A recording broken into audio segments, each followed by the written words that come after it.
and it is a thrill to be part of a number of firsts here at Yale. This is the first time that there's ever been a presentation given by 3 different people who direct prison choirs in the United States. What we'll do this morning, I'm going to begin with a little background about choral singing in prisons, talk about a choir I started at the University of Iowa. It's not at Iowa, it's in Iowa, but it's at a prison connected to the region of Iowa City, Coralville. Then Kathy Roma will talk about her program in Ohio, Umoja. Then we'll have some stories and other images from the soul of Red Wing that Bee is going to talk about in Minnesota.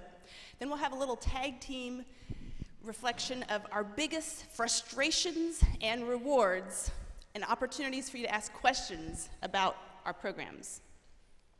When you think about this idea of a prison choir, keep in mind there are a lot of different tensions just in the nature of the concept of prison choir. The fact that every human has a need for self-expression, but in a prison context there's a variety of social control. Within the prison system there are a number of power dynamics. Within the process of going to prison, everything from what we define as crime and our laws in the community, to issues of racial profiling, issues of unequal access to legal representation because of economic reasons, to the prison industrial complex. The issues of social control are complex and huge, yet some of those issues really intensify the need for people to express themselves. Perhaps you know, maybe you don't, but in the United States of America, the number of people incarcerated has gone into extreme numbers from 1980 toward the present day. And in the United States of America, more people are incarcerated than any other country on the globe. We're going to primarily be talking today about choral singing in prisons. And there's a nonprofit organization called Arts in Prison that began after Elvira Voth started the choir. So I modeled the program I started in Iowa after Elvira in the fact that I have both men in prison, which I name them inside singers, and women and men from the outside singers that join the inside singers. We meet every week in the prison and sing in concerts within the prison facility.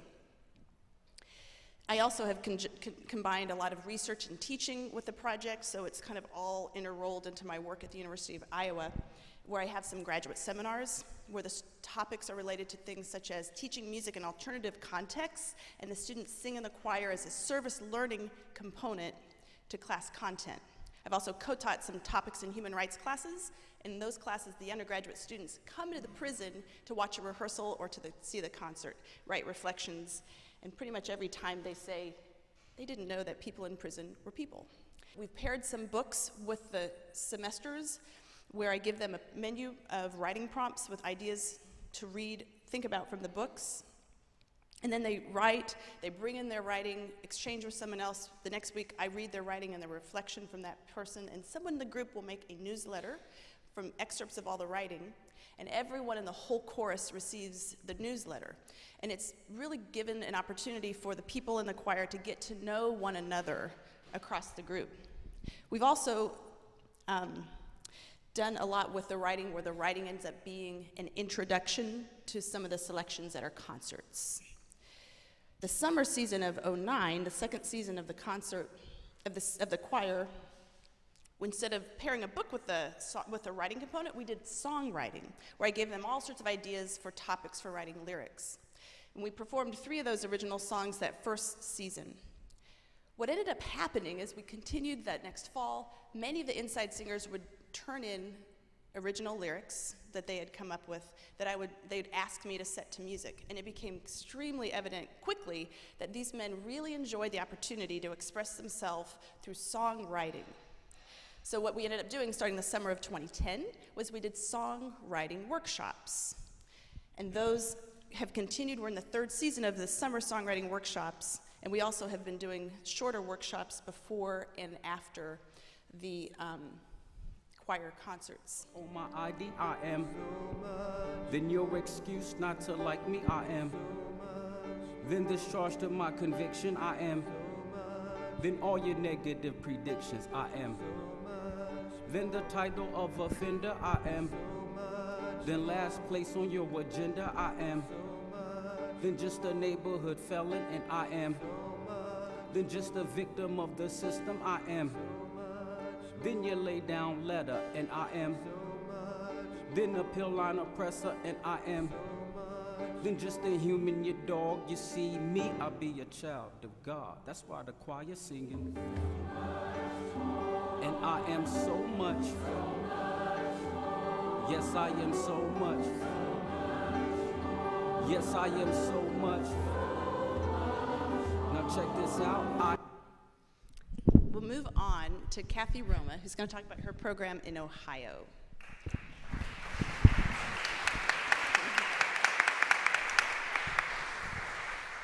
Good morning, everyone. It's hard to follow such a beautiful song. Umoja Men's Chorus grew out of a vibrant college program at Wilmington College and continues to this day, even though college degrees are no longer offered. And before I show this little clip that was done, because the men are actually going to be performing in the 7th World Choir Games that's coming to Cincinnati.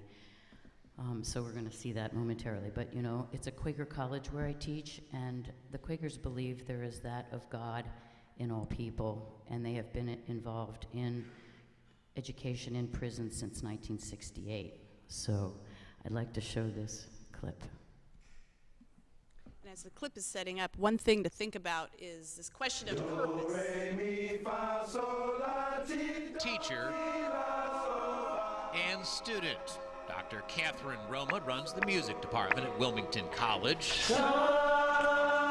Tyrone Bowles is one of her best. Tyrone is very talented, and he cares a lot. He's been classically trained. He was in the Dayton Boy Choir. She reminds me of my high school teacher. And you're a 3. This is good. This will be a great section. Tyrone and the rest of Catherine's choir, the Umoja Men's Chorus, have a CD coming out in May, the choir's 3rd. And this summer, they go up against the best of the best. It's the World Choir Games in Cincinnati. Under Dr. Roma's tutelage, I think we have a good chance of placing first, because she's stern and she's honest, and she'll have nothing less than the best. I think you're going to be fabulous. The choir is eager to compete, but they can't be there. They're not allowed to be there because they're in here. Had I not been put here, I'd probably be dead. Here is prison. Tyrone is in for aggravated burglary. The others? I'm serving for conspiracy to commit aggravated murder. Aggravated robbery. And what are you in for? Murder. A song or art or other things of beauty often come from an unlikely place. In this case, from behind the razor wire lined fences of the Warren Correctional Facility. Mark Springer has been locked up 22 years. Norman Whiteside, 28. And Tyrone, just 6. They serve time, and they sing. And these guys are not scary to me. I see that sparkle. She sees it every Thursday morning when she packs up and heads to prison for practice. Hey, good, good. That was nice, too. Let's do another one. She makes people want to not only change musically, but inwardly as well. It goes beyond music. Somebody's calling my name. Norman was an accomplished musician in Columbus decades ago, before he got caught up with the wrong crowd. Richard Curley is one of the younger ones. A lot of us never had this feeling in our life, so when we do sing, it's like, man, it's feel good, so it's a big release. And that is what's beautiful. As for the World Choir Games, the Umoja Chorus won't be going there. But there will be international judges that go out to Warren Correctional on the day before the games begin, and they are entering in 2 categories, the spirituals category and gospel category. These guys will sing, they will compete, and that's all they wanted. At some point, these people, myself included, we start believing in ourselves. For Tyrone Bowles, music changed his life. Later this year, his life will change again. Tyrone is getting out. His sentence will end, his song will not.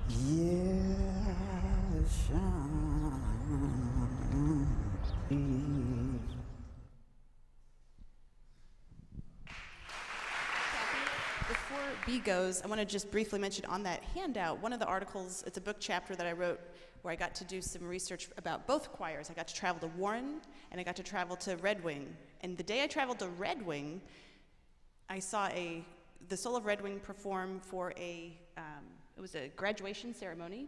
And during the graduation ceremony, there was a surprise where this Minnesota State Resolution signed this formal document of gratitude to what B. Hasselman has done. Then the boys from the choir got up and read this dedication. To someone whose heart is as big as earth and not really knowing how much she's worth. She dedicates her love and time for free and is as wonderful as the sunrise, bright for all eyes to see. Words cannot explain how much she means to us. Like a loving mother, she is who the soul of Red Wing can trust. We dedicate flowers with nothing more to say, but thank you for everything and happy Mother's Day. Here's some stories from the soul of Red Wing. I talked to an official from the State Office of Minnesota Corrections while attending a fundraiser. I asked about music in the prisons and was told that no music programs were offered. I immediately said that I felt it would be very therapeutic and that if one of those guys got out of prison and moved next door to me, I would want his heart and soul touched beyond learning good computer skills. We talked about the benefits of music, and I was asked if I would be willing to go to a facility and show them how this would work. We decided on Red Wing, as the residents are all under 23 years of age. I felt that this was the population with the most hope. The warden at Red Wing and I met to talk about a way to bring choral music into the lives of some of the young men at Red Wing, all of them chronic offenders from what he calls a toxic home life. Many judgments do not consider them treatable. But Xander said the assignment given to the corrections staff is to turn the young men's lives around. In a recent report, he repeated this fact and said that Hasselman has helped do exactly that. I figured that I would go down to Red Wing once a week for 6 to 8 weeks. 10 years later, I'm still going down to Red Wing once a week. 12 years, 11, 12, who's counting? Not to sensationalize, but the warden describes the residents at Red Wing as the most serious, violent, dangerous, and chronic youth offenders in the state. They are all felons. I was told that out of thousands of youth offender arrests, we get the worst 150. The purpose of my talk today is to try to show the human side of the incarcerated. Many residents have never really had a childhood. For the holiday time, I tell them that we are going to do a children's Christmas show for the warden's open house where state officials and others come to Red Wing. What happens is that they start having silly fun singing the Christmas songs. They are auditioning to be Rudolph, Frosty, Santa, and other characters. They wear Santa hats, reindeer antlers, Frosty and Santa costumes, much to the amazement of state officials, and just plain have fun. The warden calls the music room the residents' happy place, where they can show their feelings and have fun, which many of them have not experienced before. A rapper came in for a lesson one day, a big rapper, and I'm saying rapper because he's one of our professional rappers in the prison. He said, "You know, Mrs. H, every time I sing, my eyes water." I said, "Your eyes water? Do you think it's a physical problem?" He said, "I don't know. When I was young, every time I sang, my eyes watered." I said, "Would you suppose when you're singing, you're touching on some, and all I got out was for feelings, and the tears just streamed. Do you think that he could have told his gang members that whenever he sang, he cried? He couldn't even say cried to me. One day after I completed my voice lesson schedule, I was informed that the full choir rehearsal couldn't take place because there was not enough coverage available. While I was in the administration building checking out, the watch center started receiving calls from the guards. What are we supposed to tell these guys? They know she's here. They can see her car through the fence. They're all riled up, wondering why we aren't having choir. Can you imagine the media reporting unrest in a prison because the prisoners couldn't go to choir? The caseworkers, guards, teachers, warden, and psychologists claim that the guys who are involved with the music program open up more in their group sessions, journals, and try to stay out of lockup so they don't miss choir. Some of the residents have said music relieves stress. It's an escape from normal feelings of being trapped behind a fence. It gives me a way to feel like a normal teenager for a little while. Helps me when I'm sad and lonely. Changes my moods from bad to good. Makes me feel happy about life. Music calms me down when I'm angry. Music makes me feel alive. For them, music makes a difference when many other interventions do not. Will any of these young men go back to in prison? Unfortunately, yes. Can we in music make a difference? Yes. If you would consider sharing your heart and your talents with the incarcerated, I guarantee you will find hungry souls who treasure every bit of time that you will give them.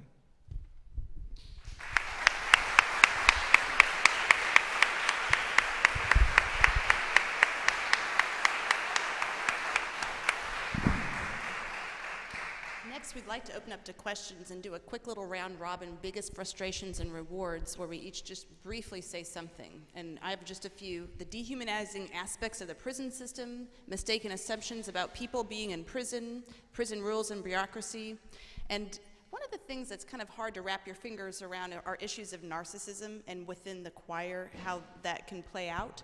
One of the inside singers reflected on this issue of narcissism and said, "The biggest downside to the choir, as far as I'm concerned, is that I see men who are in prison basically because of behaviors dictated by overinflated egos that continue to feed their self-centeredness. I see this because it is something that I have had to combat in myself. How do you balance efforts to lift up self-esteem against the possibility of enabling a person to stay stuck in a narcissistic, delusional world where the wants and needs of others are subservient or non-existent? Encouraging someone to step up and perform may be forcing them out of a shell of shyness or self-pity. It may also, in his mind, validate his belief that he is better than those around him. It's a swampy mess that should be in the back of our minds." I want to end with a go. My guys are all 17 to 22 is the age. And when they get released, my frustration is there's really no place for them to go. One writer calls them the throwaway kids because we throw them back into inner city to the same families who have the same problems. One of my young men that got released a year ago at the high school graduation within the prison was on the A honor roll, gave a speech at graduation, sang a solo with Solar Red Wing, had a part in a play. He was just an amazing guy. He got out, enrolled in college, was ready to go to college, was walking down a city street late afternoon with his sister and got gunned down and killed.